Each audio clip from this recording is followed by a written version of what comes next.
네, 자, 여러분 이제 우리 새로운 단원으로 넘어와서 공부 계속 해보도록 할게요. 자, 8장이고요.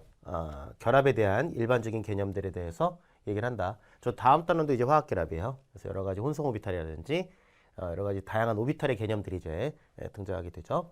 자, 일단 8장에서 이제 화학결합에 대한 기본적인 개념들을 다룬다고 보시면 돼요. 우리가 이제 앞에서 원자의 구조라든지 주기적 성질 이런 것들을 공부했잖아요. 이제 그런 거랑 이제 연관 지어서 이제 얘기가 이제 흘러갈 수 있어요. 그래서 그 내용들을 좀 정확하게 좀 정리해 두시고요.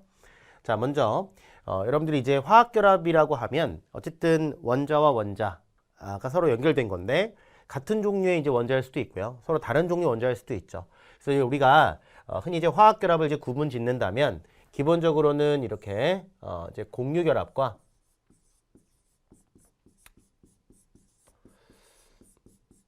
이제 이온 결합으로 나눌 수 있어요. 그렇죠? 그래서 자 이제 공유 결합이라는 것은 전자를 서로 공유하면서 안정한 비활성 기체의 전자 배치를 갖는 것을 얘기하는 것이고요. 자, 이온 결합이라는 것은 일단 어떤 특정 원소들이 이온이 됩니다. 이온이 되고요. 그때 그 이온 자체의 전자 배치는 안정한 비활성 기체의 전자 배치를 갖는 거죠. 어쨌든 이온이 형성되게 되면 그 이온이라는 것은 양이온과 음이온이 결합되겠죠. 그래서 양이온과 음이온이 이제 각각이 안정한 비활성 기체의 전자 배치를 갖는데 이때 양이온과 음이온이 어떤 힘에 의해서 정전기적 인력에 의해서 이제 결합이 되는 그러한 화학 결합을 얘기하는 거죠. 그래서 이제 뭐 기본적으로 뭐 누굴 먼저도 상관은 없는데 일반학 범주에서 얘기를 다룰 때 일단 공유결합에 해당하는 내용이 훨씬 더 많아요. 그러니까 이온 결합을 먼저 간단하게 하고 넘어가는 경우도 있는데 우리 중달 교재는 이제 이런 내용을 설명하면서 일단 두 개의 결합을 소개해 놓고 이러한 결합이 형성될 수 있는 원리 중에 가장 중요한 게 뭐냐면 이제 전기 음성도라는 개념이에요. 우리가 이제 앞에서 제가 기본적으로 그 주기성을 얘기할 때 논의했지만 이제 화학 결합에서 전기 음성을 얘기하거든요. 근데 보통은 이제 문제가 나오게 되면 주기적 성질에 뭐 여러 가지 원자의 크기, 이온의 크기, 이온화 에너지, 이온화 에너지도 뭐 제1 이온화 에너지와 순차적 이온화 에너지 이런 거 있었죠. 그 다음에 전자친화도, 전기음성도 이런 것들을 이제 같이 하는데 이제 조금 내용적으로 관련성이 있는 걸 나누다 보니까 중단중에 나눠져 있는데 어쨌든 여러분들은 주기성 제가 언급했던 내용들 다 정리해 놓으시고 여기서 또 한 번 하면 되죠, 뭐 그죠? 그래서 내용을 좀 더 확실하게 이해를 해주시면 되는 거죠. 자, 어쨌든 이온 결합이라고 하는 것은 음이온과 양이온 사이에 정전기적 인력에 의해서 결합되는데 이때 이온이 형성되는 원리도 뭐였어요? 안정한 전자 배치를 갖는 즉 비활성 기체의 전자 배치를 갖는 형태로 일어나는 것이고 이때 이제 상대적으로 전자를 잘 잃어버리는 아이들은 어떤 거였죠? 상대적으로 이온화 에너지가 작기 때문에 그런 일이 벌어졌고 상대적으로 이제 비금속 원소들은 음이온이 잘 되는데 즉 이제 산화제 역할을 한 것들이죠. 전자를 얻었는데 그 이유는 뭐였어요? 상대적으로 금속 원자들에 비해서 전자 친화도가 크기 때문에 그랬죠. 그래서 어쨌든 이제 그렇게 만들어지는 것인데 우리는 이제 보통은 이런 내용들을 전개하면서 결합의 어떠한 유형을 결정하는 데 있어서는 이제 전기 음성도라고 하는 것, 즉 결합에서 전자쌍을 끌어당기는 능력에 해당하는 것들이 전기 음성도거든요. 그래서 이제 비록 이제 우리가 이온 결합 물질이 만들어질 때는 그 논리가 뭐였어? 금속들은 상대적으로 이온화 에너지가 작고 누구보다 비금속들보다 자 비금속들은 상대적으로 금속 원소들에 비해서 전자 친화도가 크다 이렇게 해서 에너지적인 설명을 했지만 이제 화학결합 자체에서의 어떠한 전자를 끌어당기는 능력의 정도는 전기 음성도란 개념으로 등장을 해요. 그래서 그 전기 음성도의 어떤 차이들을 가지고 이 물질이 이온 결합성이 될지 아니면 이제 공결성이 될지 이런 것들을 이제 판단하는 어떠한 이제 기준이 되거든요. 그 내용들을 우리가 저 뒤에서 다시 한번 볼 거예요.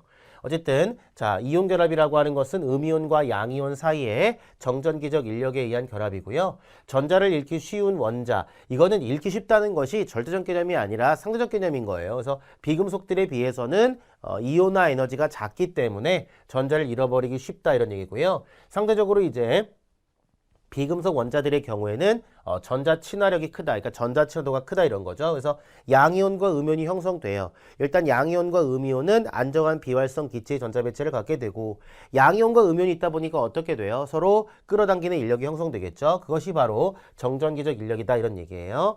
자, 그에 비해서 공유결합이라고 하는 것은 어느 한쪽이 전자를 잃어버리기 쉽지 않고 또 반대로 어떤 한쪽이 전자를 얻기 쉽지 않을 때 서로 이제 전자를 공유하면서 결합하게 되는 거죠. 상대적으로. 근데 사실은 공유결합이라 하더라도 이온결합성이 있고요. 이온결합 물질을 하더라도 공유결합성이 있어요. 그래서 우리가 어떤 물질이 공유결합성 물질이냐, 어떤 물질이 이온결합성 물질이냐를 이제 우리가 판단하는 기준은 사실은 이제 어느 것이 더 강한 어떤 그 결합의 요인이냐로 이제 구분짓게 돼요. 아시겠죠? 자, 어쨌든 이제 공유결합이라고 하는 것은 두 원자 핵이 전자를 공유한다라는 건데요. 자, 우리가 이제 어떤 원자가 있어요. 예를 들면 H 원자가 있는데 여기 양성자가 있겠죠. 여기 전자가 있어요. 또 다른 이제 수소 원자가 있다면 양성자가 하나 있고 전자가 하나 있을 겁니다. 그러면 두 원자가 서로 접근함에 따라서 이렇게 서로 인력이 작용해요. 인력 작용하고 그다음에 또 이렇게도 인력이 작용해요.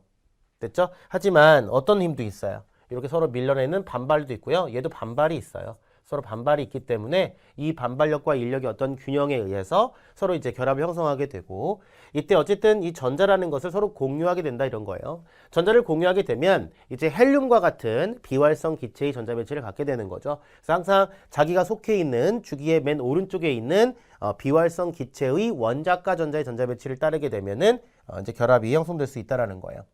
되겠죠? 자, 이제 결합 에너지라고 하는 거. 제가 이제 열화학할 때 했었죠. 열화학할 때 여러 가지 이상기출도 하면서 그 앞에 사실은 열량 구하는 방법 기억날까요? 자, 우리가 히더블 리액션, 반응열을 구하는 방법 제가 해드렸는데 기억날까요, 이거?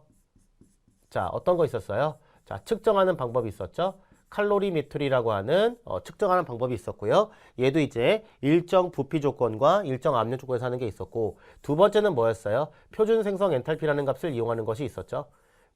그죠? 그래서 이제 가장 안정한 상태의 호돈소 물질로부터 화합물 1몰을 만들 때의 값으로 정의되어 있었다. 하지만 이제 우리가 뭐 Na 플러스 뭐 기체 이런 거 해도 기본적으로 이제 원자로부터 중성 상태의 기체 원자로부터 이제 만들어지는 과정 중성 상태의 금속 이제 원자로부터 Na 플러스 기체 같은 거 만들어질 때도 이게 표준 생성 엔탈피로 취급한다 그랬어요. 그죠? 출발이 호돈소 물질, 가장 안정 호돈소 물질이니까. 그다음에 세 번째 뭐가 있었냐면 세 번째가 바로 이제 결합 해리 에너지 D라고 하는 것이 본드 디소시에이션 에너지다란 말을 했고요. 자, 네 번째가 뭐였냐면 이러한 이제 이런 그 엔탈피 값들이 일단 스테이트 펑션이죠. 그래서 헤스스 로우라고 하는 헤세 법칙 이런 것들을 쓸 수 있다고 했었죠. 근데 이제 준달책은 이제 이거를 결합을 얘기할 때 뒤로 빼놓은 형태지만 어쨌든 공부할 때 정리하실 때는 이 내용이 같이 한꺼번에 정리되는 게 좋아요. 아시겠죠?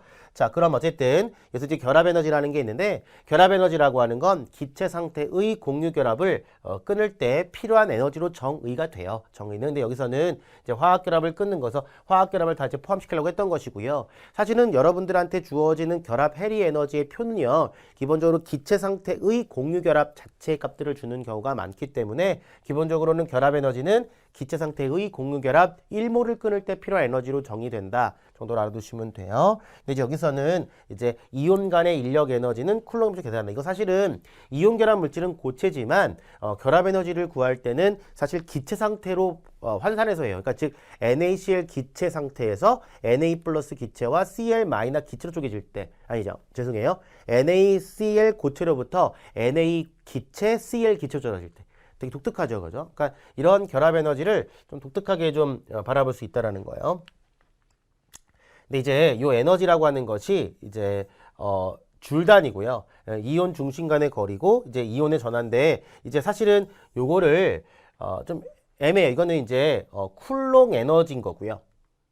쿨롱 에너지인 거죠. 그래서 기체 상태에서 기체 상태의 양이온과 음이온에서 기체 상태의 이온 결합 물질로 가는 건 이제 쿨롱 에너지고요. 이제 결합 에너지 정도를 구할 때는 이제 이런 이온 간의 결합 에너지를 구할 때는 결국에는 기체 상태의 양이온과 기체 상태의 기체 상태의 Na 예를 들면 그다음에 기체 상태의 Cl로부터 이제 기체 상태의 NaCl이 만들어질 때 이 정도로 봐야지 맞는 거예요. 사실 뭐 이 에너지가 뭐 따져봐야 알겠지만 기본적으로 이제 이 개념 자체를 결합 에너지로 잘 쓰지 않아요.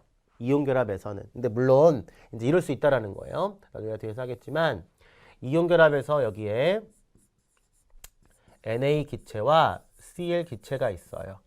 그런데 이때 이제 얘네들이 일단은 뭐가 되냐면 나중에 다 할 거예요. Na 플러스 기체가 되고 그 다음에 Cl 마이너스 기체가 돼요. 그리고 나서 이렇게 이온 결합 물질을 만드는데 이 상태가 NaCl 기체다라는 거예요. 이때 자 요거는 뭐가 되냐면 요거는 쿨롱 에너지가 되는 거고요. 여기는 결합 에너지 정도로 보면 돼요. 그래서 여기가 결합 에너지,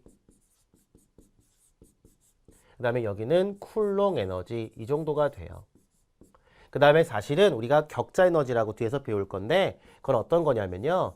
Na 플러스 기체와 Cl 마이너스 기체가 만나서 NaCl 고체를 만드는 거예요. 이렇게 이온 결합. 그 다음에 이제 격자 에너지는 사실 이렇게 만들어지는 과정도 격자 에너지고 끊어지는 것도 격자 에너지예요. 다만 이렇게 형성될 때는 마이너스 값으로 나와요. 인력이 만들어지니까 끊을 때는 이제 플러스 값이 되는 것 뿐이죠.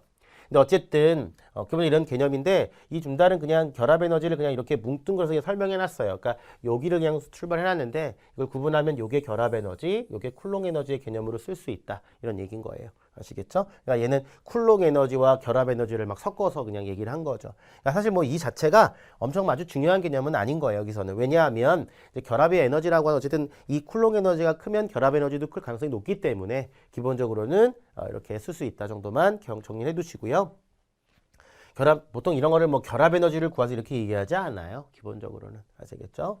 자, 그러면, 자, 고체 염화 소듐에서 중심 간의 이온 간의 인력, 이온 간의 인력으로 물어봤잖아. 그쵸? 그랬을 때, 자, 이렇게 쓴다는 얘기죠.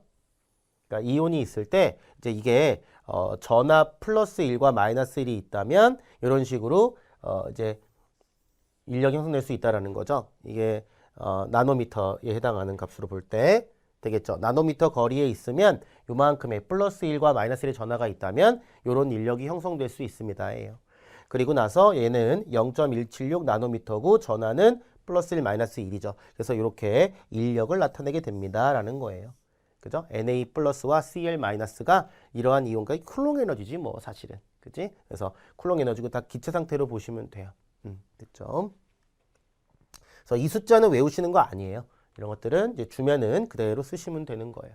아시겠죠? 그래서 여기 마이너스라는 건 뭐예요? 인력에 의해서 결합이 형성되었다. 이 정도로 판단하시면 되는 겁니다.